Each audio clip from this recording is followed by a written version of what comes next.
So today, nandito ko ngayon sa Bulso Main Campus at mag-interview tayo ng random students kung ano mas prefer nila, Android or iPhone. Tara! So, ano po mas prefer niya ate, Android or iPhone? Ikaw po muna. Android po. Android. Bakit po Android? Kasi kasi sa iPhone po, kung i-compare mo po siya sa Android, mas sensitive po ang iPhone. Tsaka yung sa battery health, yun, nagkakaproblema madalas po sa mga iPhone user. Ganun po. Okay, point ka naman ate. Ikaw naman po. Yun din po Android. Kasi po, yung iPhone, mas lower yung capacity niya when it comes sa battery. Mas mabilis po siyang malasa. Sa iba naman.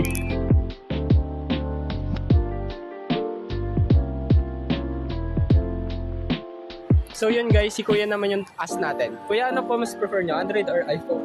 Yung sa akin po, prefer ko yung Android kaysa sa iPhone. Why po? Kasi po yung Android, na-try ko na yung iPhone kasi sa experience ko medyo mabilis siyang malobat kumpara sa Android. Tapos medyo mabilis masira din. Kumpara sa Android, mas maganda siya yung mas mabilis mag-charge. Parang overall yung sa tingin ko yung Android. Thank you po.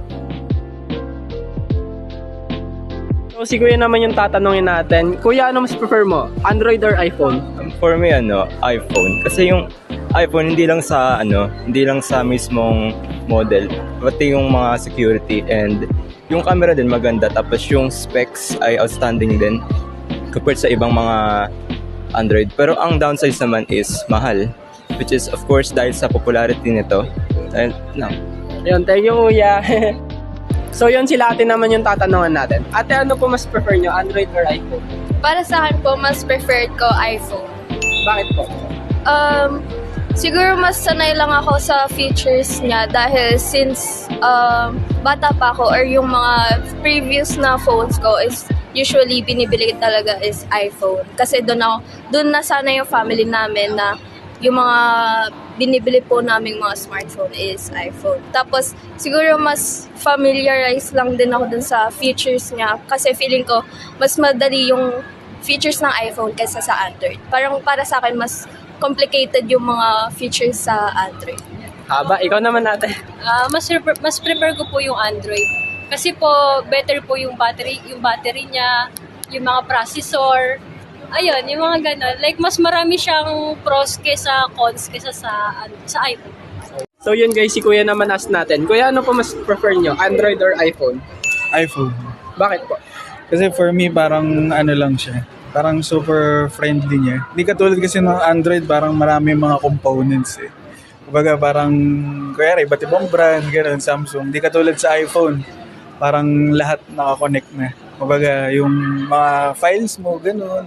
Pag connect ka sa Mac or sa iPad, parang, alam mo yun, nandun na lahat eh. Oo, madali na tawag dito, madali mo na nakukuha yung mga files. Hindi katulad sa Android. Ayun. So yun guys, sila ate tsaka Kuya naman ask natin. Ate, ano po mas prefer nyo, Android or iPhone? iPhone. Bakit po? Malinaw yung camera. Okay. Ikaw naman Kuya? iPhone. Bakit po? Sa security. Nice. Ikaw naman Kuya? Android po. Bakit po? Kasi po, di naman po ako mahilig mag-pictures. Pero yung paggamit po kasi ng Android, mas maganda sa exploration.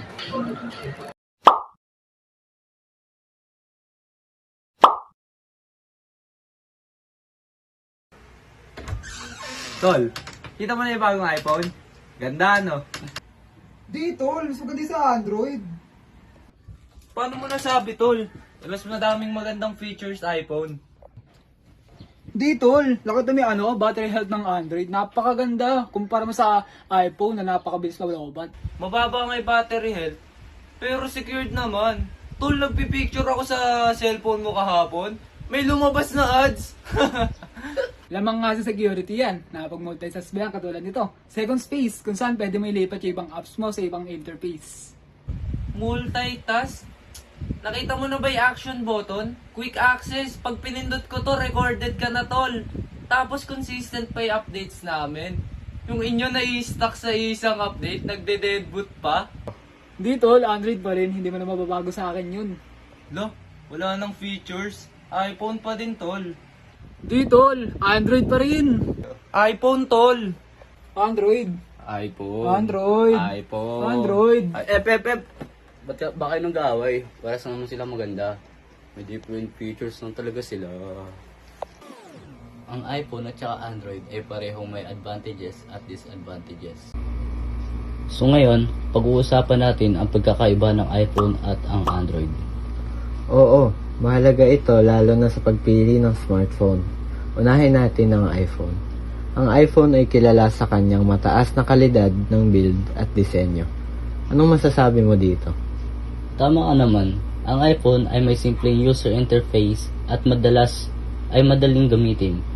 Isang malaking benepisyo ay ang mahusay na integrasyon nito sa iba pang Apple devices gaya ng iPad at saka yung MacBook. Pero, hindi maikakaila na ang Android ay may malaking market share. Ang Android ay mas customizable at may mas maraming options sa mga device at pati na rin sa presyo. Oo nga no, totoo yan. Pero may iba pa rin talagang brand at modelo ang Android. Kaya mas marami tayong mapagpipilian pero minsan ito rin ay nagiging sanhi ng pagkalito sa mga mamimili. At pagdating sa mga app, pareho silang may kanya-kanyang App Store.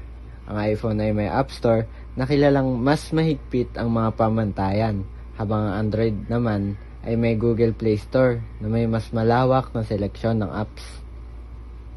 Gayunpaman, may mga issue rin sa seguridad ang Android dahil sa mga third-party apps. Sa kabilang banda, mas ligtas ang iPhone sa mga banta sa seguridad.